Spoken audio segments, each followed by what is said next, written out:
الحمد لله نحمده ونستعينه ونستغفره ونؤمن به ونتوكل عليه ونعوذ بالله من شرور أنفسنا ومن سيئات أعمالنا من يهده الله فلا مضل له ومن يضلله فلا هادي له ونشهد أن لا إله إلا الله وحده لا شريك له ونشهد أن سيدنا ومولانا محمدا عبده ورسوله وبارك وسلم تسليما كثيرا أما بعد فأعوذ بالله من الشيطان الرجيم بسم الله الرحمن الرحيم يا أيها الذين آمنوا كتب عليكم القصاص في القتلى الحر بالحر والعبد بالعبد والأنثى بالأنثى فمن عفي له من أخيه شيء فاتباع بالمعروف وأداء إليه بإحسان ذلك تخفيف من ربكم ورحمة فمن اعتدى بعد ذلك فله عذاب أليم ولكم في القصاص حياة يا أولي الألباب لعلكم تتقون صدق الله العظيم.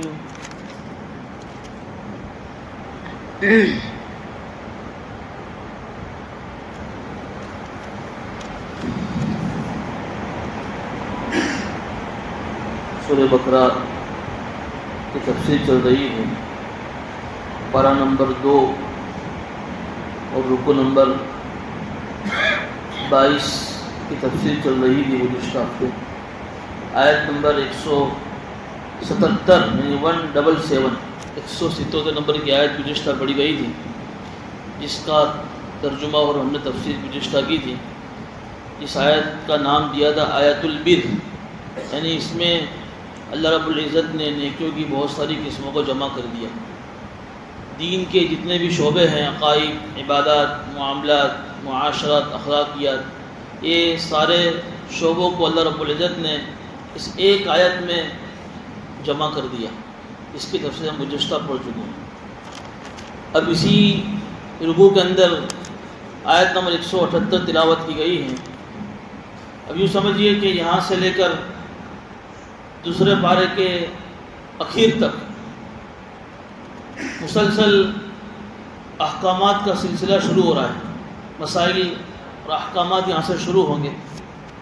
اللہ رب العزت نے جیسے یہاں پر آج کی جو آیت پڑھی گئی ہے اس کے اندر قصاص کا قانون بیان کیا ہے. پھر اس کے بعد میراث کا قانون، وصیت کا قانون بیان ہوا. پھر اس کے بعد روزوں کی فرضیت کے مسائل آئیں گے، پھر حج کے مسائل آئیں گے، اور پھر ان دونوں کے درمیان میں جہاد کے مسائل اور فضائل آئیں گے. پھر اس کے بعد شراب کی حرمت کیا ہے، شراب اسلام میں کیوں حرام ہے. اس کے بعد پھر طلاق کے مسائل بھی آئیں گے. یوں سمجھیے کہ اسلام کے اندر اللہ رب العزت نے جتنے بھی جو احکام ہم مسلمانوں پر لاگو کیے ہیں اس کی کوئی نہ کوئی حکمت ضرور ہوتی ہے. ویسے اگر ہم اس کو یوں سمجھے کہ یہ جتنے بھی جو احکامات ہمارے سامنے آئیں گے اس کا تعلق 5 چیزوں سے ہوگا. نمبر 1 دین کی حفاظت. نمبر 2 جان کی حفاظت. نمبر 3 مال کی حفاظت. نمبر 4 عقل کی حفاظت. اور نمبر 5 نسب کی حفاظت. یعنی اللہ رب العزت نے اگر کہیں نماز کا، روزے کا، حج کا، زکوٰۃ کا حکم دیا ہے تو اس کا تعلق کس سے ہے کہ اس کے ذریعے سے آدمی کی اپنی دین کی حفاظت ہوگی. اس کا تعلق آدمی کے اپنے دین سے. جان کی حفاظت بھی اسلام میں بہت اہم ہے. تو جان کی حفاظت کے لیے اللہ رب العزت نے قصاص کا قانون یہاں بیان فرمایا، جو آج کی تفسیر میں انشاءاللہ ہم سنیں. مال کی حفاظت بھی اسلام میں بہت اہم ہے. تو مال کی حفاظت کے لیے آپ جگہ جگہ جیسے سورہ نساء میں چوتھے پارے میں آپ پورا میراث کا قانون پڑھیں گے, یا وصیت کا قانون آ رہا ہے, اور بھی مال کے بہت سارے مسائل ہم سنیں گے. نسب کی حفاظت, نسب کا مطلب فیملی جو سسٹم ہے ہماری, اس کی اللہ رب العزت کی یہاں بہت بڑی اہمیت ہے. اس لیے ہمارے یہاں نکاح کا کانسیپٹ ہے, طلاق کا کانسیپٹ رکھا گیا ہے, یہ اسی کے لیے. ورنہ مغربی ممالک کے اندر نکاح کا کانسیپٹ نہیں ہے. ریلیشن شپ کی وجہ سے ہم دیکھ رہے ہیں کہ نسب کا کوئی اہمیت نہ ہونے کی وجہ سے یوں سمجھیے کہ فیملی سسٹم ہی وہاں ختم ہو گیا ہے. ایک بہت بڑے مغرب کے فلاسفر انہوں نے اپنی کتاب میں لکھا کہ اس زمانے میں, جس زمانے میں یورپ کی جو آبادی پاپولیشن ان کے حساب سے 45,000 کے قریب تھی, انہوں نے لکھا کہ 45,000 میں سے مجھے 45 یعنی 45 لوگ بھی ایسے نہیں سمجھ میں آ رہے کہ جن کا نسب محفوظ ہو. جبکہ اسلام نے نکاح کا کانسیپٹ بیان کیا, طلاق کا کانسیپٹ بیان کیا, جس کی وجہ سے ہمارے یہاں فیملی سسٹم نسب کی حفاظت ہے. مطلب ہم کسی کے باپ ہیں یا ہمارا کوئی اولاد ہے, اس کی پوری جو ہماری پیڑھی نامہ پورا ہمارا محفوظ ہے. اس کی بہت بڑی اہمیت ہے. اس کے ساتھ عقل کی اہمیت, اللہ نے جو عقل کی بہت بڑی نعمت دی ہے, اسی کے لیے اللہ نے شراب کو حرام کیا ہے. اس لیے کہ آدمی جب شراب پیتا ہے تو اس کی عقل ٹھکانے نہیں رہتی. ایک مرتبہ ٹرین کے اندر ایک غیر مسلم نے ایک عالم سے سوال کیا کہ یہ شراب کی حرمت تمہارے اسلام میں کیوں ہے, کیا ضرورت تھی, یہ تو آدمی اپنی خوشی کے لیے, اپنی چوائس کے لیے پیتا ہے, فریش ہونے کے لیے پیتا ہے. تو اس نے عالم نے یہی کہا کہ اسلام یہ چاہتی ہے کہ انسان کی عقل ہر وقت ٹھکانے رہے. اور شراب ایک ایسی چیز ہے کہ جب آدمی شراب پیتا ہے تو اس کی عقل ٹھکانے نہیں رہتی, پھر ایسے ڈیسیزن اور ایسے فیصلے کرتا ہے کہ عقل ٹھکانے آنے کے بعد پھر اس کو ہوش آتا ہے کہ میں نے کیا کیا باتیں کہہ دی. تو بہرحال عقل کی حفاظت, یہ 5 چیزوں میں اسلام کے سارے احکام گھومیں گے. دین کی حفاظت, جان کی حفاظت, مال کی حفاظت, نسب کی حفاظت, عقل کی حفاظت. آج کی جو آیت پڑھی گئی ہے اس میں جو قصاص کا جو قانون ہے وہ مال جان کی حفاظت کے لیے. اسلام کی تعلیمات کے اندر ایک انسان کی جان کی بہت بڑی اہمیت آئی ہے. یہ کوئی معمولی چیز نہیں ہے. انسان کی جان یہ اللہ کی دی ہوئی ایک بہت بڑی نعمت ہے کہ اللہ نے ہمیں زندگی دی ہے اور جان دی ہے. اسی لیے تو ابھی جو میں نے نماز کے اندر دوسرے پارے میں جو آیت تلاوت کی, اس میں تو اللہ رب العزت نے جو آیت کے اندر جو الفاظ استعمال فرمائے, من قتل نفسا بغیر نفس, ایک مسلمان کا قتل نہیں, ایک انسانیت کا قتل بھی ساری انسانوں کا قتل کرنا ہے. ابھی جب پہلگام کا جو معاملہ ہوا, آپ نے سنا کہ اس معاملے کو لے کر اسلام کو اس سے کتنا بدنام کیا گیا. اسلام ایک آتنکواد مذہب ہے اور اسلام کو ماننے والے مسلمان آتنکوادی ہیں جنہوں نے یہ ساری چیزیں کرائی ہیں. اس آیت میں اگر وہ غور کریں اور کوئی انہیں سمجھائے کہ اس آیت میں اللہ رب العزت نے فرمایا کہ ایک انسان کا قتل, ایک مسلمان کا نہیں, ایک انسان کا قتل کرنا گویا کہ پوری انسانیت کا قتل ہے. اور ایک انسان کی جان بچانا, ومن احیاها فکأنما احیا الناس جميعا, پورے انسان تمام انسانوں کی جان بچانا ہے. اس لیے تو علماء نے مسئلہ لکھا ہے کہ اسلامی حکومت ہو جہاں کہیں, اس اسلامی حکومت میں اگر کوئی غیر مسلم رہتا ہے, اس غیر مسلم کی جان کی حفاظت بھی مسلمان کے لیے اتنی ضروری ہے جیسے ایک مسلمان کی کسی دوسرے مسلمان کی جان کی حفاظت کرنا ضروری ہے. اگر کسی اسلامی حکومت میں اگر کوئی مسلمان کسی غیر مسلمان کو قتل کرتا ہے تو وہاں بھی اس کو قانون قصاصاً قتل کیا جائے. ایسا نہیں کہ نو مسلم ہے تو اس کو قتل کر دو, نہیں, اس کی بھی جان کی حفاظت ضروری ہے. تو بہرحال اس آیت میں اللہ رب العزت نے قصاص کا قانون بیان فرمایا ہے. قصاص کا مطلب یہ ہے کہ ایک آدمی نے کسی کو مار دیا. مارنے کا مطلب یہ ہے کہ ایسے دھاردار آلے سے یا ایسی چیز سے جس سے عام طور پر کسی آدمی کی موت واقع ہو جاتی ہے, بندوق سے, تلوار سے, دھاریے سے, یا ایسی چیز جس کے مارنے سے سامنے والا آدمی مر ہی جاتا ہے. جان بوجھ کر کسی آدمی نے کسی کو اس طریقے سے مارا تو سمجھو کہ اس نے اس کا مرڈر کر دیا, اس نے اس کو قتل کر دیا. اب اس قتل کرنے کے نتیجے میں جو قتل کرنے والا ہے اس کے بدلے میں اس کو قتل کیا جائے، اس کو بولتے ہیں قصاص، کہ قتل کے بدلے میں قتل، یہ اس کی سزا نافذ کی گئی۔ اب یہاں پر اس آیت میں اللہ نے دو چیزیں بیان فرمائی۔ زمانہ جاہلیت میں، یعنی جب اسلام نہیں آیا تھا، اللہ کے نبی صلی اللہ علیہ وسلم کے نبی بننے سے پہلے، ایک چیز تو یہ ہوتی تھی کہ جس نے قتل کیا ہے اس کے بدلے میں اس کے گھر والوں کو میں سے 2-3 کو قتل کر دیا جاتا تھا، برابری نہیں تھی، بھائی کسی نے کسی کو قتل کیا اس کے بدلے میں تم اس کو قتل کر دو، یہ ہو گیا اس کا قصاص، یہ ہو گیا اس کا بدلہ۔ لیکن یہاں تو جو مرنے والا مقتول ہے، اس کے وارثین، اس کے خاندان، اس کے گھر والے، مارنے والے قاتل کے گھر جا کر 2-3 کو مار ڈالتے تھے، یہ صحیح نہیں۔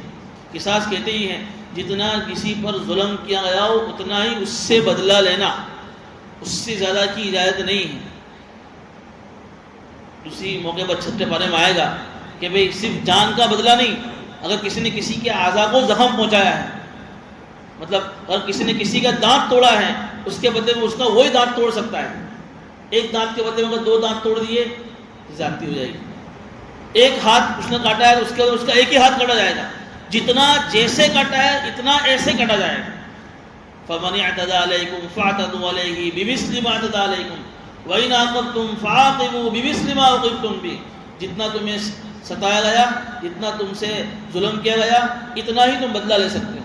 تو زمانے جاہلیت میں کیا تھا، نہیں، ایک کو مارا ہے اس نے، اس کے بدلے میں سامنے 2-3 کو مار دیا۔ دوسری چیز یہ ہوتی تھی کہ جس قاتل نے جس کسی کو مارا ہے تو مارنے والا جو ہے، قاتل جو ہے، اس نے جس کو مارا ہے وہ تو غلام ہے۔ اب سامنے والے کیا کرتے تھے، جس قاتل تھا اس کے بدلے میں غلام کو نہیں مارتے تھے، اس کے بدلے میں اس کے گھر کے کسی آزاد آدمی کو مار دیتے تھے۔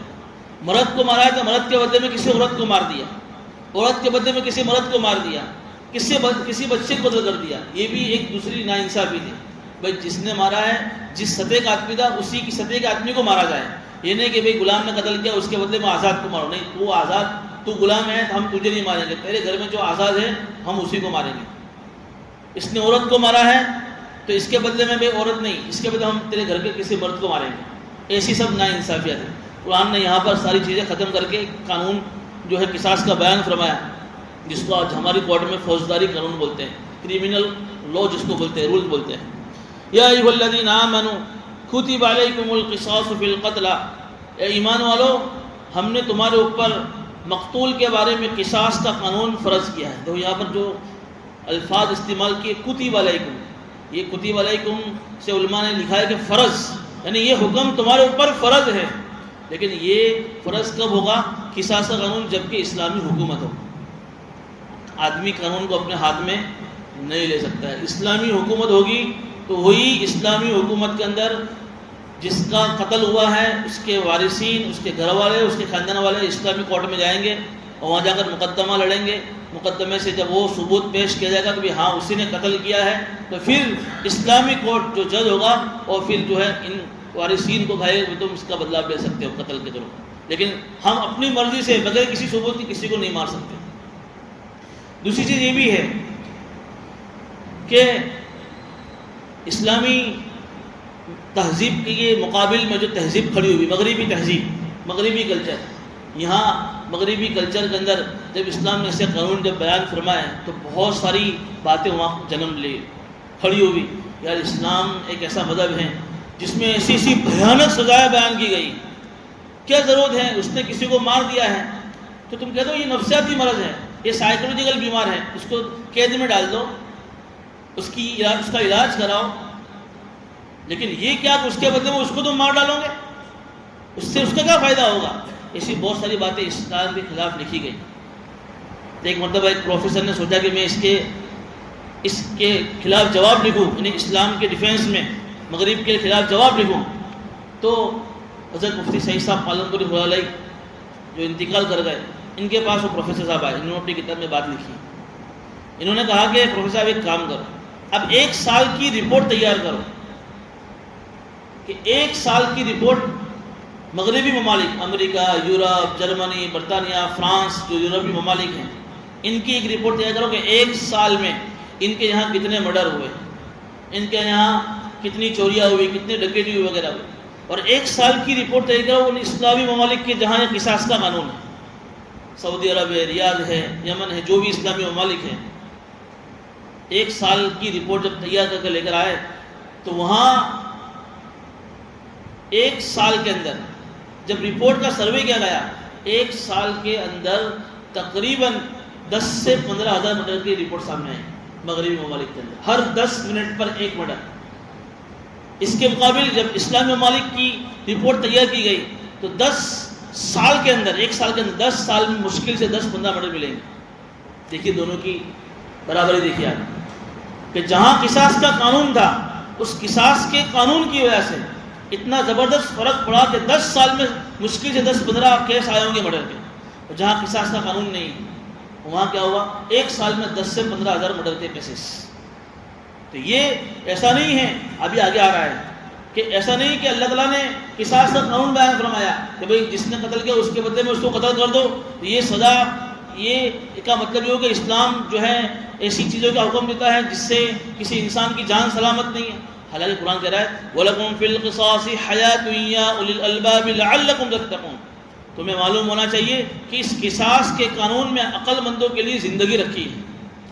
ظاہر سی بات ہے کہ جب قصاص کا قانون ہوگا تو سب سے پہلے تو کوئی آدمی کسی کو قتل ڈرے گا، جیسے یہاں ہو رہا ہے۔ ابھی اگرچہ اسلامی ممالک جتنے بھی وہاں پوری طور پر قصاص کے قانون پر عمل نہیں ہوتا ہے، کچھ نہ کچھ درجے میں ہوتا ہے، لیکن اس کا فائدہ کیا ہوا کہ کتنی رپورٹ کے اندر کہ 10 سال میں صرف 10 کیس آئے۔ یعنی ایک آدمی کسی کو قتل کرنے میں ڈرے گا کہ اس کے بدلے مجھے قتل کر دیا جائے گا۔ دوسرا فائدہ یہ ہوتا ہے قصاص کے اندر کہ اگر شریعت میں قصاص کا کانسیپٹ نہ ہوتا، قانون یہ نہ ہوتا کہ اس کے بدلے میں اس کو مارنا، تو اس میں کیا ہوتا کہ جس نے مارا ہے جس کسی کو، اس کے خاندان والوں میں پوری زندگی بدلہ لینے کی بھاونا اس کے تعلق سے باقی رہتی۔ اس آدمی جب بھی اس کو دیکھتے ہیں اسے خاندان والے تو مرنے والے کے خاندان والوں دل میں اس کے تعلق سے کیسی کیسی باتیں آتی، ہمیشہ پوری زندگی دونوں خاندانوں میں لڑائیاں باقی رہتی۔ یہاں کیا ہوتا ہے کہ اس قاتل نے ایک کو قتل کیا ہے لیکن اس کے خاندان والے پوری زندگی بدلے لینے میں کبھی اس کے بھائی کو مارتے، کبھی اس کے گھر والوں میں سے اس کے چچا کو مارتے، پوری زندگی عداوتیں قائم رہتی ہیں۔ لیکن یہاں شریعت نے قصاص دلوا دیا تو کیا ہو گئی، آگ بجھ گئی۔ بھائی بدلہ لے لیا تو آدمی کیا ٹھنڈک مل جاتی ہے، بھائی میرے کو ٹھنڈک ہو گئی، میں نے اس کو مارا نا مجھے ٹھنڈک۔ تو اس بدلہ لینے کی بھاونا سے کیا ہوگا کہ اس کے خاندان والوں کو بھی ایک تھوڑی سی راحت مل جائے گی، نہیں کہ اس کے بدلے میں اس کا آدمی بھی چلا گیا۔ تو جس کی وجہ سے کیا ہوگا کہ ایک قصاص کے قانون میں ایک آدمی کے قتل کرنے سے دوسرا ضرور مرا ہے، لیکن دوسرے کے مرنے سے بہت سارے آدمی کی جانیں بچ گئی۔ اگر دوسرے کو نہ مارتے تو پھر کیا ہوتا، مارو جس کی مرضی، جیسا آج ہو رہا ہے ہمارے ممالک میں، ہمارے ملکوں میں، اور بہت سارے جہاں اسلامی قانون نہیں ہے، تو قصاص کا قانون نہیں ہے، آدمی کی جان کتنی سستی ہو گئی، کتنی سستی ہو گئی ہے۔ یوں سمجھے کہ جانور سے بھی زیادہ سستی ایک انسان کی جان ہو گئی، تھوڑے تھوڑے معاملے میں۔ ایگو کا معاملہ آ گیا، اس نے میرے کو 10 آدمی کے سامنے انسلٹ کیوں کیا، ختم کر دو اس کو۔ اس نے جو ہے میرے کو پیسے نہیں دیے، پیسے کے بارے میں، عزت کے بارے میں، چھوٹی چھوٹی باتوں میں جس کا کوئی جو ہے سیرا نہیں ہوتا ہے، آدمی کی جان کو ختم کر دیا جاتا ہے۔ دیکھ رہے ہیں نا آپ کہ آدمی کی جان کی اہمیت اسلام میں جتنی زیادہ تھی آج اتنی ہی کم ہو گئی۔ حالانکہ ایک حدیث آپ نے سنی ہوگی کہ اللہ کے نبی صلی اللہ علیہ وسلم نے جب کعبے کا طواف کیا تو کعبے کا طواف کرتے کرتے یہ الفاظ استعمال فرمائے تھے، اے کعبہ تو کتنا پیارا ہے، تیری خوشبو کتنی پیاری ہے، تو کتنا عظیم المرتبت ہے، لیکن سن لے کعبہ، ایک مسلمان کی جان اور مال کی حفاظت تیرے حفاظت سے زیادہ ہے، کعبے کی حفاظت سے بھی زیادہ ایک مسلمان کی جان کی حفاظت ہے۔ اتنی اہمیت حضور اکرم صلی اللہ علیہ وسلم نے اس حدیث میں ارشاد فرمائی۔ اور آخری جب حج کیا، جس کو حجۃ الوداع کہتے ہیں، اس خطبے کو خطبہ حجۃ الوداع کے نام سے ہم یاد کرتے ہیں، اس میں بھی اللہ صلی اللہ علیہ وسلم نے یہ الفاظ استعمال فرمائے تھے کہ ان دماءکم و اموالکم و عرضکم، کہ تمہارا مال، تمہاری جان، تمہاری عزت کی حفاظت، ایک مسلمان کی جان کی، مال کی، عزت کی، آبرو کی حفاظت اتنی زیادہ ضروری ہے جتنی اس شہر کی مکہ کی حفاظت تمہاری ضروری ہے، جتنے آج کے دن کی یعنی عرفہ کا دن، عرفے کے دن کی اہمیت تمہاری جتنی ضروری ہے، جتنے اس شہر کی، جتنے اس مہینے کی، اتنی زیادہ ضروری ہے ایک مسلمان کی جان کی، مال کی، آبرو کی حفاظت۔ لیکن قصاص کا قانون نہیں ہے تو اس کی وجہ سے مسلمانوں کی جان بالکل جانور سے زیادہ سستی ہو گئی۔ تو بہرحال قصاص کا قانون میں 2 چیزیں بیان فرمائی، یا ایھا الذین آمنوا کتب علیکم القصاص فی القتلی، اے ایمان والو ہم نے تمہارے اوپر مقتولین کے بارے میں قصاص کا قانون یعنی بدلہ لینے کا قانون بیان فرمایا ہے. الحر بالحر، یاد رکھو کہ اگر کسی آزاد نے کسی آزاد کو قتل کیا ہے تو آزاد کے بدلے میں آزاد، الحر بالحر، آزاد کے بدلے میں آزاد. والعبد بالعبد، غلام کے بدلے میں غلام. والانثى بالانثى، عورت کے بدلے میں عورت. یہ مساوات بیان فرما دی. ایسا نہیں کہ بھئی غلام کے بدلے میں آزاد، آزاد کے بدلے میں غلام، نے عورت کے بدلے میں نہیں. جس نے قتل کیا ہے جیسے قتل کیا اسی حساب سے اس کو قتل کیا جائے. دوسری چیز یہاں ارشاد فرما رہے ہیں فمن عفی له من اخیہ شیء، اگر قتل ہونے والے جو مقتول، اس کو قتل جس کا مرڈر کیا گیا ہے، اس کے وارثین میں سے، اس کے گھر والوں میں سے اگر کسی نے بھی اس کے قتل کرنے والے کو معاف کر دیا، فاتباع بالمعروف واداء الیہ باحسان. اصل میں اب ایک طرف تو قصاص کا قانون بیان ہوا. اب مان لو کہ بھئی فلاں زید نامی ایک آدمی، اس کو جو ہے کسی نے قتل کر دیا. اب قصاصاً زید کو قتل کیا جائے گا، زید کے مقتول، زید کے قاتل کو. لیکن زید کے جو مقتولین ہیں، مقتولین کے جو وارثہ ہیں، اس کے دو بیٹے ہیں. ایک بیٹا کہہ رہا ہے کہ نہیں مجھے تو قصاص میں اس کے بدلے میں مجھے اس کو مارنا ہی. دوسرا بیٹا کہتا ہے کہ جانے دو، ہم نے معاف کر دیا. معاف بھی کر سکتے ہیں، قصاص سے اللہ نے بیان فرمایا ہے، لیکن قانون کا مطلب یہ نہیں ہے کہ آدمی اس کو معاف بھی کر سکتا ہے. اب دو بیٹوں میں اختلاف ہو گیا. بڑا بیٹا کہتا ہے کہ نہیں باپ کا بدلہ لیں گے ہم. چھوٹا بیٹا کہتا ہے کہ نہیں ہم نے ابا کے قاتل کو ہم نے معاف کر دیا. تو علماء یہ کہتے ہیں قرآن کی آیت سے ثابت کیا ہے کہ ایک بیٹے کے معاف کرنے سے اب ایسا نہیں کہ آدھا قانون باقی رہے گا، قصاص معاف ہو گیا. اب قصاص معاف ہوا تو اب کیا ہوا کہ قصاص جب معاف کر دیا یعنی اب قتل نہیں کیا جائے گا، تو اب کیا جائے گا اس قاتل کے اوپر اللہ رب العزت نے دیت کو لاگو کیا. دیت کہتے ہیں خون بہا، اس کے بدلے میں اس کو کچھ رقم دینی پڑے گی. 100 اونٹ بیان کیے ہیں. اس زمانے کے اندر اونٹ سب سے اونچی سواری سمجھی جاتی تھی. تم سمجھو کہ آج کے زمانے کے حساب سے 100 اونٹ کی قیمت کتنی ہوگی؟ اگر ایک اونٹ کی قیمت 1 لاکھ روپے گنے ہم تو 100 اونٹ کی قیمت کتنی ہوئی؟ 1 کروڑ روپے قیمت ہوئی. تم نے معاف کر دیا ہے تو اب جس نے قتل کیا ہے اس کے اوپر شریعت یہ لاگو کرے گی کہ تم اس قتل کرنے والے کے وارثین کو 1 کروڑ روپے دو. 1 کروڑ روپے کیسے ادا کرنے ہیں؟ فاتباع بالمعروف واداء الیہ باحسان. جن کو لینے ہیں ان کو کہا کہ تم کو بھلے طریقے سے لینا ہے. ایسا نہیں کہ اس کے پیچھے پڑ گئے اور وہ غریب ہیں، اس کے بعد اتنے سارے ایک ساتھ 1 کروڑ روپے نہیں ہیں تو اس کو فرض ہو گئے ہیں، دینے پڑیں گے. لیکن تم بیٹھ کر اچھی طریقے سے ڈیل کر لو، تم کیسے دو گے 1 کروڑ روپے؟ تو فاتباع بالمعروف، بھلے طریقے سے لینا ہے. واداء الیہ باحسان، جو قاتل ہے اس کو بھی کہا گیا کہ تجھے بھی پھر دینے میں ناٹک نہیں کرنی ہے. یہ نہیں کہ تیرے پاس ہے اور تو پھر ایک طرف ہاں کہہ رہا ہے اب تو دے نہیں رہا ہے. تجھے بھی بھلے طریقے سے دینا ہے. تم کو اچھے طریقے سے مانگنے ہیں، اس کو اچھے طریقے سے دینا ہے. ایک قانون بیان کر دیا کہ آپس میں لڑنا نہیں ہے. ذالک تخفیف من ربکم ورحمہ. اللہ فرما رہے ہیں کہ یہ قصاص کے قانون کے نازل ہونے کے بعد اگر کوئی آدمی کسی کو قاتل کو معاف کر دیتا ہے تو یہ اللہ رب العزت کی طرف سے آسانی ہے اور مہربانی. فمن اعتدى بعد ذلك فله عذاب علیم. اس کے بعد بھی اگر کوئی آدمی زیادتی کرے، یعنی ایک بیٹے نے معاف کر دیا اور ایک نے معاف نہیں کیا، اب جس نے معاف کیا تھا وہ کیا کر رہا ہے؟ نہیں اب میں دوبارہ قصاص کا بدلہ لوں گا. ایک مرتبہ زبان سے کہہ دیا معافی تو معاف ہوگا. معاف کا مطلب تم قتل نہیں کر سکتے. اللہ یہ کہہ رہے ہیں کہ ایک مرتبہ زبان سے کہہ دیا معاف کر دیا، لیکن پھر کسی کے چڑھانے سے کہا نہیں اب مجھے معاف نہیں ہے، اللہ کرے کہ یہ زیادتی ہو جائے گی. فمن اعتدى بعد ذلك فله عذاب علیم. کہ اس کے بعد اگر کسی نے زیادتی کی یعنی معاف کرنے کے بعد دوبارہ قتل کر دیا اس کے لیے دردناک عذاب ہے. اب تمہارے اوپر اللہ کی طرف سے سزا آئے گی. وَلَكُمْ فِي الْقِصَاصِ حَيَاةٌ يَا أُولِي الْأَلْبَابِ لَعَلَّكُمْ تَتَّقُونَ. اور تمہارے لیے قصاص کے قانون کے اندر یہ عقل مندو زندگی کا تحفظ اللہ نے رکھا ہے اگر تم جو سمجھتے ہو، اگر تمہارے اندر تقوی ہے. جو ابھی اس کی تشریح آئی کہ بھئی ایک آدمی کے قتل سے اگر دوسرا آدمی قصاصاً قتل کیا گیا تو یہ کوئی اللہ کی طرف سے کوئی اس کے اوپر کوئی سزا مطلب کوئی ظلم نہیں ہے. ایک آدمی کے بدلے میں دوسرے آدمی کو قتل کرنے سے کیا ہوگا کہ قانون کے ہوبے سے بہت سارے لوگ اس ظلم کو ارتکاب کرنے سے بچ جائیں گے. اس لیے کہتے ہیں علماء کہ بھئی قانون یا قانون جب لکھے جاتے ہیں تو قانون کا ہوا بہت ضروری ہے. قانون اگرچہ لاگو نہ ہو لیکن قانون کا جو ہوا ہوتا ہے نا، بھائی اگر یہ کروں گے تو یہ سزا، یہ کروں گے تو یہ سزا، یہ کروں گے تو یہ سزا، صرف یہ ہوا بھی ہوتا ہے، اس سے بھی بہت سارے گناہوں سے آدمی رک جاتا ہے. لیکن کوئی قانون ہی نہیں، کوئی بندھرن ہی نہیں ہے. کوئی جو ہے رولس نہیں بنائے ہیں تو پھر اس کی وجہ سے کیا ہوتا ہے، لوگ دلیر ہو جاتے ہیں کہ بھئی کوئی اس کے بدلے میں کچھ کرنے والا ہی نہیں، چونکہ اسلامی حکومت نہیں ہے، اسلامی حکومت نہیں، ہر آدمی اپنی مرضی سے جیے گا، اس لیے یہ قانون کے حوالے سے بہت بڑا فائدہ ہوتا ہے۔ بہرحال اس آیت میں اللہ رب العزت نے قصاص کا قانون بیان فرمایا، اس کا تعلق کس سے؟ آدمی کی جان سے۔ اب کتب علیکم اذا حضر سے مال کی حفاظت، جو اسلام کا ایک بہت بڑی چیز ہے مال، اس مال کی حفاظت بھی بہت ضروری ہے۔ دیکھیں یہاں پر اگر تم ترجمہ سنیں گے تو یہاں اللہ رب العزت نے خیر، مال کو خیر سے تعبیر کیا ہے۔ علماء کہتے ہیں خیر کا اگر ترجمہ کریں تو خیر کا ترجمہ ہوتا ہے نیکی، بھلائی۔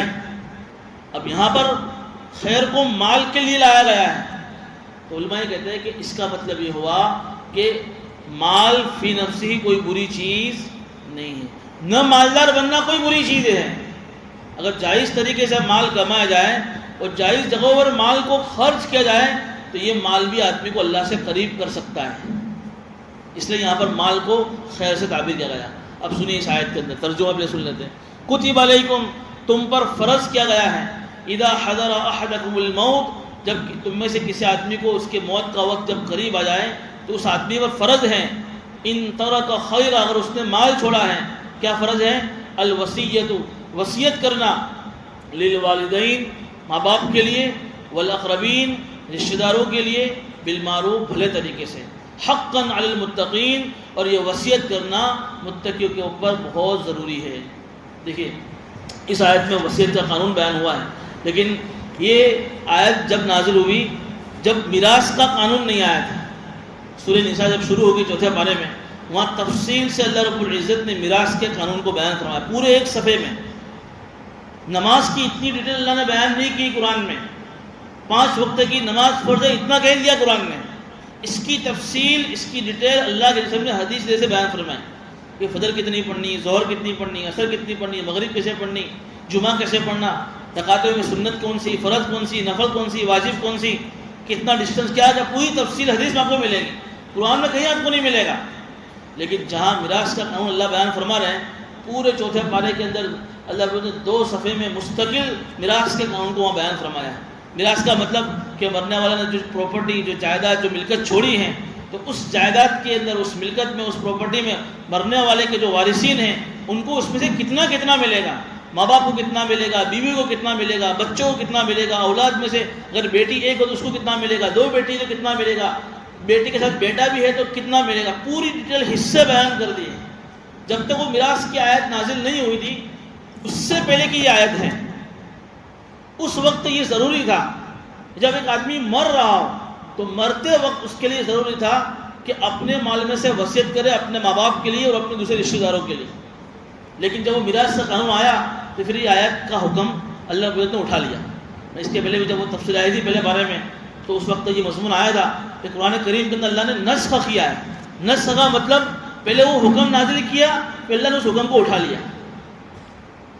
جیسے پہلے 2 نمازیں فرض تھی، لیکن جب اللہ کے نبی صلی اللہ علیہ وسلم جب معراج پر گئے ہیں تو نسخ ہوا، 2 نماز کے بعد کیا ہوئی، 5 نمازیں فرض ہوئی۔ ایسے یہاں پر بھی پہلے وصیت کرنا فرض تھا ماں باپ کے لیے اور دوسرے رشتہ داروں کے لیے، لیکن جب ماں باپ کے حصے بیان کر دیے کہ ماں باپ کو کتنا ملے گا، دوسرے رشتہ داروں کے حصے بھی اللہ نے بیان کر دیے 4 پارے میں، تو پھر اب وصیت کرنا فرض باقی نہیں رہا، یہ حکم اٹھا لیا گیا۔ پھر بھی 2 صورتیں ابھی آئے گی، میں بیان کر رہا ہوں کہ 2 صورتوں میں وصیت کرنا ضروری ہے۔ تو یہاں پر یہ زمانے جاہلیت میں ہوتا تھا، جیسے آج بھی ہمارے جو ہندو دھرم ہیں، جو ہمارے یہاں بھی ایسا ہوتا ہے کہ ایک آدمی مرتا ہے تو ان کے یہاں میراث کا قانون نہیں ہے، تو میراث کا قانون نہ ہونے کی وجہ سے کیا ہوتا ہے کہ بہت سی مرتبہ مرنے والے کے جو بڑا بیٹا ہوتا ہے وہ اس پر سب قبضہ کر لیتا ہے۔ بہت سی مرتبہ ایسا ہوتا ہے کہ مرنے والے کی بیوی کو کچھ نہیں ملتا ہے، سارے بیٹے اس کو ہڑپ کر لیتے ہیں۔ بہت سی مرتبہ ایسا ہوتا ہے کہ مرنے والے کے اندر کوئی بیٹا کمزور ہے تو بڑے بڑے جو مضبوط ہے وہ چھوٹے بیٹے کو کچھ نہیں دیتا ہے۔ ایسی بہت ساری ناانصافیاں ہوتی ہیں۔ تو اللہ کے رسول کے زمانے میں بھی جو زمانے جاہلیت تھا وہاں پر بھی ایسا ہی تھا، کوئی آدمی مرتا تھا تو مرنے والے کے مال میں ماں باپ کا کوئی حصہ ہی نہیں، بیوی کا بھی کوئی حصہ نہیں، بیٹے سارے ہڑپ کر لیتے تھے، بیٹیوں کو بھی کچھ نہیں ملتا تھا۔ تو پھر یہ ساری چیزوں کی وجہ سے اللہ رب العزت نے جب اللہ کے سامنے جب پہلی وہی نازل فرمائی تھی وصیت کے تعلق سے، تو اس میں یہ بات ارشاد فرمائی تھی کہ بھائی جب میں سے کسی کے جب انتقال کا وقت قریب آئے تو انتقال سے پہلے پہلے اب اس کو معلوم ہے میرے مرنے کی تیاری ہے، تو اس کے ماں باپ کے لیے کوئی وصیت کر کے جائے گا میرے مال میں سے میرے ماں باپ کو اتنا دینا، میرے مال میں سے رشتہ داروں کو اتنا دینا. لیکن پھر جو میراث کا قانون آیا یہ حکم کھینچ لیا گیا. لیکن دو صورتوں میں وصیت کرنا ضروری ہوتا ہے. ایک صورت کون سی ہے؟ ایک صورت تو یہ ہے وصیت مطلب کر سکتے ہیں.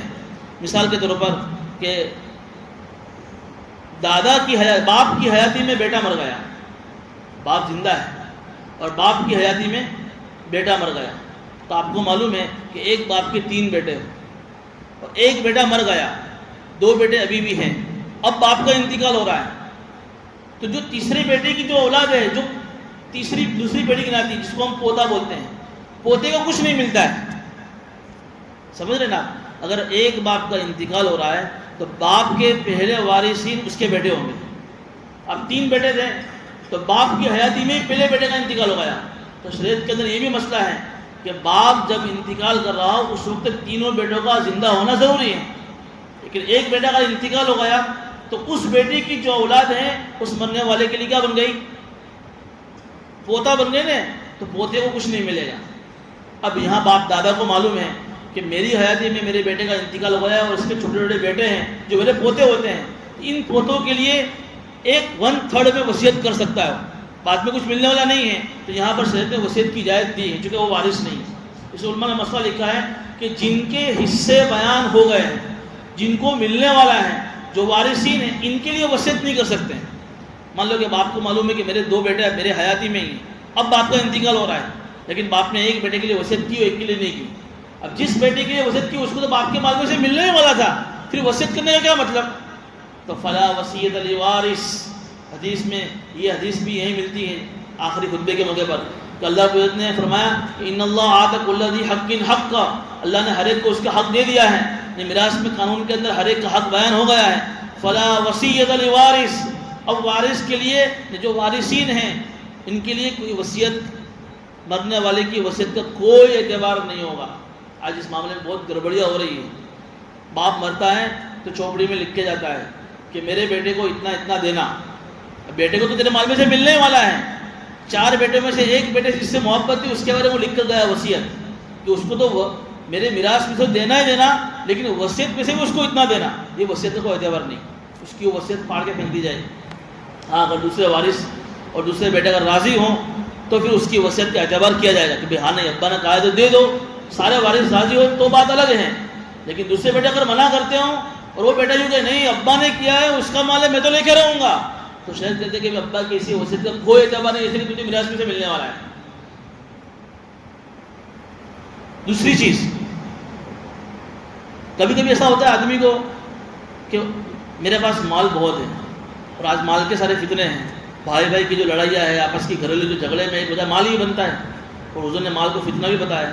آدمی کو معلوم ہے کہ میرے جانے کے بعد میرے جو وارثین میں جو میرے بیٹے ہیں صحیح سے تقسیم نہیں کریں گے، بہنوں کو نہیں دیں گے، میری بیوی ان کی ماں کو بھی نہیں دیں گے برابر.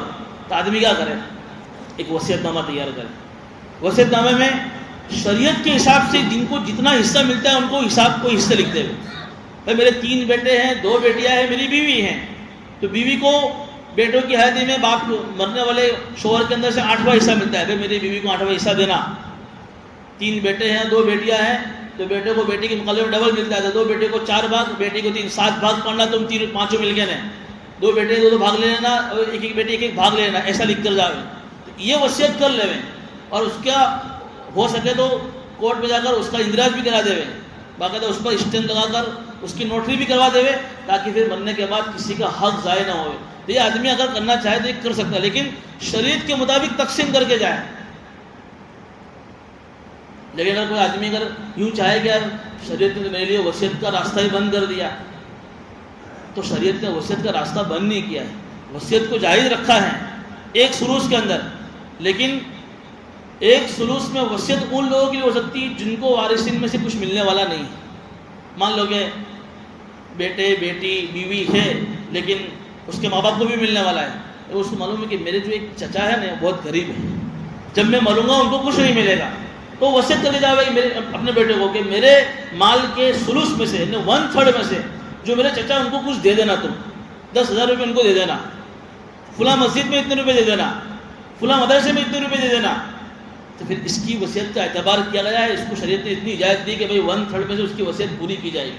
لیکن یہ نہیں کہ پھر وہ مر رہا ہو، اب مال کی ضرورت بھی نہیں ہے، مال کی رغبت بھی نہیں ہے، بھائی فلاں مدرسے میں 10 لاکھ روپے، فلاں مسجد میں 50 لاکھ روپے، فلاں میں سارا مال ختم کر دیا، بیٹے کے لیے کچھ نہیں، یہاں نہیں ملے گا. میں اس کے پہلے بھی سنا چکا ہوں کہ سعد ابی وقاص کی حدیث. ایک ہی بیٹی تھی، اللہ کے نبی کی خدمت میں آیا، ایک ہی بیٹی ہے، نبی اللہ سارا مال صدقہ کر دوں؟ نہیں. یا نبی اللہ 2/3 کر دوں؟ کہ نہیں. تیسری مرتبہ یا نبی اللہ 1/3 کر دوں؟ کہ ہاں 1/3 کر دو، لیکن 1/3 بھی بہت زیادہ ہے. پھر اللہ سے یہ الفاظ میں فرمائے تھے کہ تمہارا اللہ کے راستے میں سارا مال خرچ کر کے جانا اس سے بہتر ہے، اور پھر تم اپنے گھر والوں کو بھوکا چھوڑ کے جاؤ، اس سے بہتر ہے کہ تم اپنے گھر والوں کے لیے کچھ چھوڑ کر جاؤ، تاکہ تمہارے مرنے کے بعد پھر کسی دوسرے کی محتاج نہ بنے. ایک چیز تو یہ. دوسری چیز یہ ہے کہ ایک آدمی سوچتا ہے کہ یار میرے 3 بیٹے ہیں، لیکن ایک بیٹے نے میری حیاتی میں میری بہت خدمت کی ہے، میں اس کو وصیت تو کر سکتا نہیں ہے، تو اب کیا کرے؟ اس کو کہا کہ اس کے لیے بھی راستہ ہے، بخشش کرے، اس کو گفٹ کرے، ہدیہ کرے. اس کو ہدیہ کر سکتے تم. مثال کے طور پر جس بیٹے نے باپ کی بہت خدمت کی ہے، باپ کہتا ہے کہ میرے پاس بہت ساری جائیداد ہیں، تو ایک گھر ایسا ہے کہ جو ایکسٹرا پڑا ہوا ہے، باپ نے کہا کہ وہ جو گھر بند پڑا ہے وہ گھر میں اپنی حیاتی میں فلاں بیٹے کو ہدیہ کرتا ہوں. تو یہ ہدیہ کی گنجائش ہے، لیکن ہدیے میں بھی شرط یہ ہے کہ خالی زبان سے کہے نہیں، قبضہ سمیت قبضہ دینا پڑے گا. قبضہ نہیں دیا ہے، خالی زبان سے کیا کہ دیکھے بیٹا وہ میرا جو گھر ہے نا وہ تیرا، لیکن اس کو اس کا فل قبضہ دیا نہیں. باپی ابھی تو جب تک میں زندہ ہوں تب تک میرا، لیکن جب مروں پھر تیرا. تو یہ قبضہ نہیں ہے، یہ ہدیہ نہیں ہے. ایسا بھی ہوتا ہے کہ میرا ابا نے کیا تھا کہ یہ گھر جس میں ہم سب رہتے ہیں، جب تک میرا ابا نہیں ہوا کہ میں جیوں تو میرا، جب تک میں مروں تو تیرا نہیں. تو ہدیے کے لیے، بخشش کے لیے سب سے پہلی شرط یہ ہے اس کو بھوگ بٹا دے دو. جو بھاڑا تم نے گھر دیا ہے نا، وہ گھر کا پراپرٹی جو ہے نا، دستاویز اس کے نام بھی کر دو، اور بھاڑا آتا ہے بھاڑا بھی اس کو دے دو، تو سمجھو کہ قبضہ ہو گیا. بھاڑا بھی تم کھا رہے ہو، دستاویز بھی تمہارے نام کا ہے، لیکن تم نے خالی زبان سے اتنا کہہ دیا. اب باپ مر رہا ہے، وہ بیٹا لڑ رہا ہے، آپس میں بیٹے لڑ رہے ہیں. وہ کہہ رہا ہے کہ ابا نے میرے کو دیا تھا تو میرا ہے، دوسرے کہتے ہیں کہ نہیں ابا نے خالی کیا تھا تیرے کو دیا تھوڑی ہے. تو اس وقت شریعت کہے گی کہ بھئی یہ ہدیہ نہیں ہوا ہے، اس کے اندر سارے وارثین کا حق لگتا ہے. تو بخشش کا راستہ کھلا ہے، لیکن بخشش کے بھی طریقے ہیں کہ بخشش کیسے کی جائے. علماء سے پوچھ کر ہم یہ مسائل پوچھ سکتے ہیں. بہرحال یہاں پر وصیت کا قانون بیان کیا گیا، لیکن یہ وصیت کا قانون اب نہیں ہے. پہلے فرض تھا ماں باپ کے لیے اور رشتہ داروں کے لیے، اب فرض نہیں ہے. اب 1/3 میں، یعنی 1/3 میں مرنے والے کے لیے وصیت کرنا کا دروازہ شریعت نے کھلا رکھا ہے. اب آگے اللہ فرما رہے ہیں فَمَن بَدَّلَهُ بَعْدَ مَا سَمِعَهُ فَإِنَّمَا إِثْمُهُ عَلَى الَّذِينَ يُبَدِّلُونَ. اب وصیت کرنے والا نے وصیت نامہ لکھا، شریعت کے مطابق اس کو اتنا ملے گا، اس کو اتنا ملے گا، اس کو اتنا ملے گا، اس کو اتنا ملے گا، مر گیا. اب مرنے کے بعد ڈائری کھولی، اب اس میں رشتہ داروں نے کیا کری؟ گڑبڑیاں کرنی شروع کر دی. تو پپا نے کیا اپنے حساب سے کرنے کا، وہ تو کہوے ان کو خبر نہ تھی، اپنے حساب سے کرنے کا. فَمَن بَدَّلَهُ تبدیلی کر دی تھی، وصیت نامہ بدل دیا. اللہ کرے فَإِنَّمَا إِثْمُهُ عَلَى الَّذِينَ يُبَدِّلُونَ. تو گناہ کس پر ہوگا؟ بدلنے والے پر. وصیت کرنے والا جو وارث جو مریث تھا مر گیا، اس کو قبر میں کوئی عذاب ہونے والا، یہ گنہگار ہوں گے. آگے ایک اور بات اللہ نے بیان فرمائی فَمَنْ خَافَ مِن مُوصٍ جَنَفًا. ہاں کبھی کبھی ایسا ہوتا ہے کہ جو موسی ہوتا ہے، موسی نے وصیت کرنے والا، اس نے وصیت کرنے میں طرفداری کری. اگر اس کی میں مثال دے رہا ہوں، یا اس نے کوئی ایسا کام کیا جس سے اس کو گناہ ملنے والا تھا، تو تیسرا آدمی، تھرڈ پارٹی بیچ میں انوالو ہوئی اور اس نے آپس میں صلح کروائی.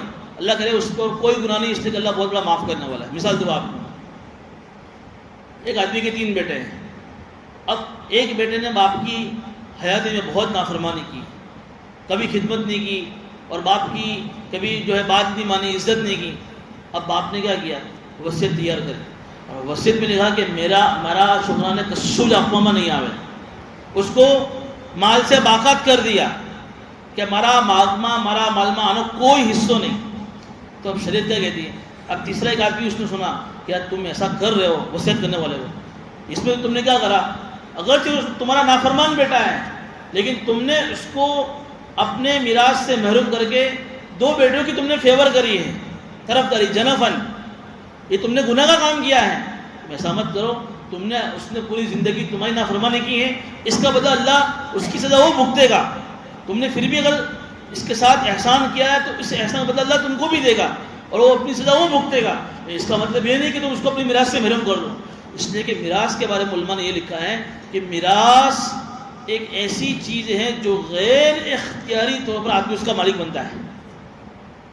بھائی ہمارے ابا حیات ہیں، 3 بیٹے ہیں، ابھی ہمارے پاس کچھ نہیں ہے، اچانک سے ہارٹ اٹیک آ گیا، انتقال ہو گیا ابا کا.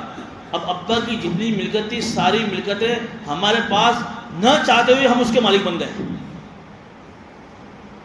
نہ چاہتے ہوئے ہم اس کے کیا بن گئے؟ اس کو بولتے ہیں جبری ملک، غیر اختیاری طور پر آدمی کے اس کا اپنے اندر کوئی ایک ملکت ہوتی ہے جس میں آدمی اس کو اپنے اختیار سے کماتا ہے. مان لو میں نے دکان کی، اب دکان سے میں جتنا بھی پروفٹ کماتا ہوں یہ میں اپنے اختیار سے کما رہا ہوں، اپنی محنت سے کما رہا ہوں، اس کی وجہ سے میں مالدار بندہ ہوں، میرے پاس سامان آ رہا ہے. لیکن میراث میں میرے پاس جو مال آیا ہے اس کے میرا اپنا کوئی دخل ہی نہیں ہے. غیر اختیاری طور پر اللہ نے مجھے اس مال کا مالک بنایا ہے. اس لیے تو علماء نے لکھا ہے کہ جب باپ کا انتقال ہو جاوے اور بیٹی یوں کہ بھائی کو اپنے بہن کہ جا میں نے تو تیرے کو میں نے تو ابا کا سارا حصہ معاف کر دیا، تو بیٹی کے یہ بہن کے بھائی کو اس طریقے سے کہنے سے حصہ معاف نہیں ہوتا ہے. کیوں؟ کہ وہ اپنی حصے کی مالک ہو گئی ہیں لیکن وہ شرما شرمی میں معاف کر رہی ہیں. اگر میں بھائی کو ایسا نہیں کہوں گی تو کیا ہوگا؟ بھائی کا گھر کا دروازہ میرے لیے بند ہو جائے گا. اس لیے وہ شرما شرمی میں معاف کر رہی ہے. اگر تو زبان سے کہہ رہی کہ بھائی میں نے معاف کر دیا پھر بھی شرط کے دن معاف نہیں ہوگا، کیا کرنا پڑے گا؟ کہ بھائی تم بیٹھو، جب انتقال ہو جاوے نا اسی وقت آپس میں بیٹھو، کسی عالم کو بلاؤ، بھائی اس کو اتنا ملا، اس کو اتنا ملا، اس کو ہر ایک کے پاس اپنی اپنی ملکت آ گئی، قبضہ ہو گیا، بھگوٹا ہو گیا. اب بہن کے پاس 10 لاکھ روپیہ آئے، وہ اس کی مالک بن گئی، بھگوٹا ہو گیا. اب بہن بھائی کو دیوے نا یہ اصل چیز ہے دیا. لیکن ہوتا نہیں ہے ایسا. 10 لاکھ روپے آنے کے بعد تو اچھی کی نیت بدل جاتی ہے. وہ بہن کے ہاتھ میں آ جاوے نا پھر وہ بہن دیوے نا تو سمجھو کہ بہن نے دل سے معاف کیا ہے، لیکن تم نے دیا نہیں. کیا کرنا ہے؟ بہن تیرے کو لینا ہے نہ چلے گا بھائی، تیرے گھر پہ تو میرے کو بلا محبت سے تو بھی کافی. یہ معاف نہیں ہوگا. مال کی حفاظت کی تعلق سے آگے اللہ تأکلوا اموالکم بالباطل کے اندر ایک تفسیر بھی لکھی ہے کہ ناجائز طریقے سے مال نہ کماؤ میں ایک شکل یہ بھی ہے کہ بھائی نے اگر بہن کو حصہ نہیں دیا ہے اور پھر بھائی 10 روپے 20 روپے اس کے پاس آئے میراث میں سے، اس میں 5 روپے بہن کے بھی ہیں اور اس نے 20 روپے میں سے 2 کروڑ روپے کمائے نا، وہ سب حرام ہو رہا ہے احساس. اس لیے یہاں پر اللہ تعالیٰ فرما رہے ہیں کہ وصیت کرنے والے نے طرفداری کری، ایک بیٹے کو محروم رکھنے کے لیے کہا کہ اس کو کچھ مت دینا، یا گناہ کا کوئی ارتکاب کیا تو تھرڈ پارٹی کوئی تیسرا آدمی اندر آیا اور اس نے سمجھایا وصیت کرنے والے کو ایسا مت کر.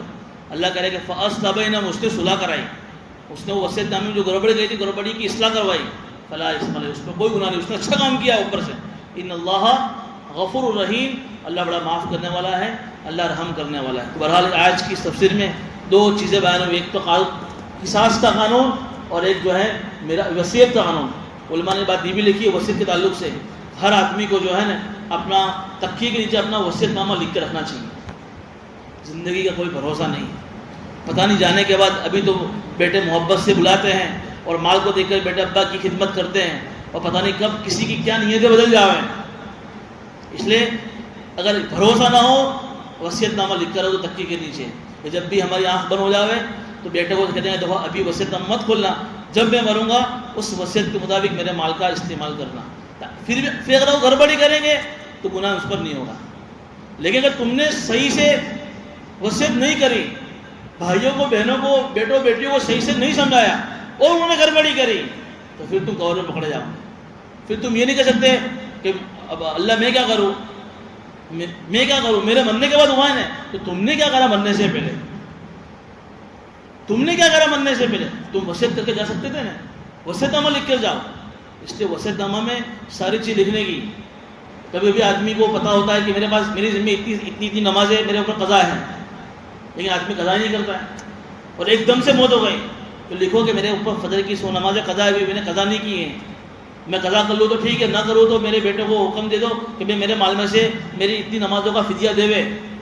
وہ فدیے کے اندر بھی مسئلہ ہے کہ بھائی وہ فدیہ بھی 1/3 میں سے دیا جائے گا. مل کر چھوڑیے 10 لاکھ روپے کی اور نمازوں کا فدیہ نکالو تو کتنا بنتا ہے؟ 8 لاکھ روپے بنتا ہے. تو 1/3 کہاں سے ہوا؟ 1/3 تو کتنا بنے گا؟ 3,33,000 روپے. اتنا فدیہ دے سکتے تم، اس سے زیادہ پھر تو وارثوں کا حق ہے. بہرحال ایسی وصیت دے گا کہ میرے ذمہ جن جن لوگوں کے حق ہیں، کس کا کتنا لینا باقی ہے، کس کو کتنا دینا ہے. یہ وصیت نامہ کے بہت سارے فضائل ہیں، اس کا موقع نہیں، انشاءاللہ کبھی جب یہ حدیث آئے گی وہ سنائیں گے کہ بڑے اس کے فضائل ہیں. ورنہ آدمی بہت ساری نماز لے کر جاتا ہے لیکن قبر میں پکڑا جاتا ہے. اس کے مرنے کا ابھی تو اس کی بیچارے کی جو ہے وہاں سے فرشتے، آدمی 40 قدم نہیں ہٹتے، وہ فرشتے آئے تھے اس کا سوال جواب کرنے کے لیے. ابھی تو گھر والے گھر پر بھی نہیں آئے ہیں اور فرشتے نے اس کو پکڑ لیا ہے. ہمارے یہاں تو اس کے بارے میں بہت سستی ہے. عموماً جو برادری میں بڑا اچھا سسٹم ہے. ابھی جو جنازہ نکلا ہے اور علماء کی ٹیم آ کر گھر میں بیٹھ جاتی ہے. سب سے پہلے تو کفن دفن کا خرچہ، بھائی کفن دفن کا خرچہ بھی سب سے پہلے نکالو. میں اس میں آپ کو ایک چیز یہ بھی سناؤں، مرنے والے نے مرا اور 3 بیٹے چھوڑے، لیکن ایک بیٹا نابالغ ہے، وہ یتیم بن گیا. وہ مرنے کے باپ مر گیا تو نابالغ بیٹا یتیم بن گیا. 2 بیٹے بڑے، وہ یتیم نہیں ہیں. اب جو اس کے کفن کا خرچہ ہے، اب 2 بیٹوں نے کیا کرا کہ کفن کا خرچہ اس یتیم کی اجازت کے بغیر، یتیم کا جو حصہ تھا اس میں سے انہوں نے لے لیا اس سے بغیر. تو یہاں 2 بیٹے بھی گنہگار ہوں گے. بہت سارے مسائل ہیں. اس لیے کفن دفن کا خرچ، کفن دفن کے خرچ کے بعد نمبر 2 پر کیا کرنے کا کہ نمبر 2 پر اس نے اس کے ذمہ جو دیوا ہے وہ دیوے کی لسٹ بناؤ. بھائی کتنا دیوا ہے اس کے ماتھے، وہ دیوے کی لسٹ بنا، اس کی دیوے کی ادائیگی کرو. دیوے میں سے کچھ بچ جاوے. پھر نمبر 3 پر وصیت، بھائی اس نے کوئی وصیت کری ہے، بھائی ہاں کری ہے، تو اس وصیت کو 1/3 میں سے پوری کرو. پھر بچے وصیت. اس کے بعد نمبر 4 پر میراث کا معاملہ آتا ہے. اب مان لو کہ 10 لاکھ روپے چھوڑے ہیں نا، 12 لاکھ کا تو دیوا ہے. اب بیٹے کیا کہتے ہیں، ہم کیوں بھرے، ہمارے ابا نے دیوا کرانے، ہم کیوں بھرے. ارے اس نے دیوا کرایا تو پہلے اس کی مل کے 10 لاکھ روپے دیوا بھرو، 2 لاکھ روپے تو مائنس میں ہو، کچھ نہیں ملے گا تمہارے کو. تو نمبر 2 پر دیوا ہے، نمبر 3 پر وصیت ہے. پھر وصیت بچ جاوے، پھر نمبر 4 پر میراث ہے. اب بیٹھو سر جوڑ کر، اب دیکھو کہ بھائی اس کے وارث میں کس کس کو شریعت کے حساب سے مل سکتا ہے. بیٹے کو بٹھاؤ، بیٹی کو بٹھاؤ. یہاں تو ہمارے کیا ہوتا ہے کہ مرنے والے کے کچھ کپڑے ہوتے ہیں نا، تو وہ کہتی بیٹی میرے ابا کا یہ کرتا مجھے بہت اچھا لگتا ہے، میں اپنے آدمی کے لیے لے جاتی ہوں. وہ کہتی بے بان کہ میرے ابا کی یہ چیز مجھے بہت اچھی لگتی ہے، میں اس کو لے جاتا ہوں یادگیری کے طور پر.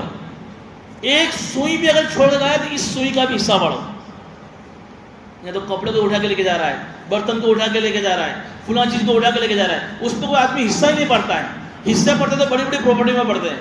ارے ایک سوئی بھی چھوڑی ہے نا، اس ایک سوئی کے اندر سے بھی حصہ پڑے گا. اور ہمارے یہاں تو مرنے کے بعد تو اگر کوئی آدمی عالم اگر گئے نا تو تم نے شرم آواز ہے مول صاحب جی ہمارو گم بھولیو، ہمیں بھولیا دی ہمارا پپا نو گم نہ تم نے جو ہے مال کی تقسیم نہیں پڑی.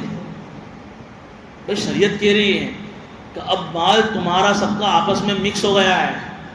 اب اگر تم ایک دن بھی مال کی حصے کی تقسیم کیے بغیر گھر میں فیملی سسٹم میں جوائنٹ فیملی میں رہ رہے ہو،